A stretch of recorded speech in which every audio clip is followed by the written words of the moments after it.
وبيقولوا لها يا دكتورة وأنهت حياتها عشان جابت 60%. ايه اللي حصل بالظبط؟ حالة حزن كبيرة جدا في أحد القرى في محافظة المنوفية، وده بعد ما الطالبة هاجر أنهت حياتها بحباية غلة بعد ظهور نتيجتها اللي جابت فيها 60%. أحد أقارب الطالبة بيقول إن هاجر كانت متفوقة جدا في دراستها من صغرها، وما كانتش متخيلة أبدا إن هي تجيب 60%، وبعد ظهور النتيجة حصل لها حالة حزن كبيرة جدا، وقعدت تقول إن النتيجة دي مش نتيجتها، وهي فضلت طول السنة تذاكر وبتقول إن أنا مش هجيب أقل من 95%. ومن كتر تفوق هاجر في الدراسة كانوا بيقولوا لها يا دكتورة، بيقولوا إن هاجر بعد ظهور النتيجة الدنيا كلها اسودت في وشها، وكل الحلم اللي كانت بتحلمه راح، فقررت ان هي تنهي حياتها بحبايه غله. ربنا يرحمها ويصبر اهلها في الجنه باذن الله. بس الواحد كان عايز يقول كلمتين بخصوص نتيجه الثانويه العامه.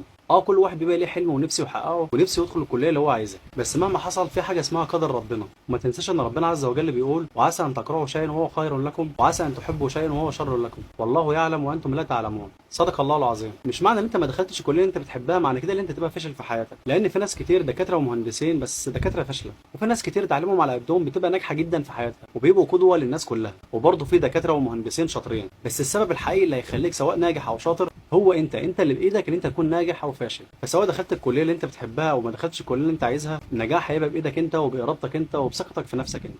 وربنا يوفقكم جميعا باذن الله.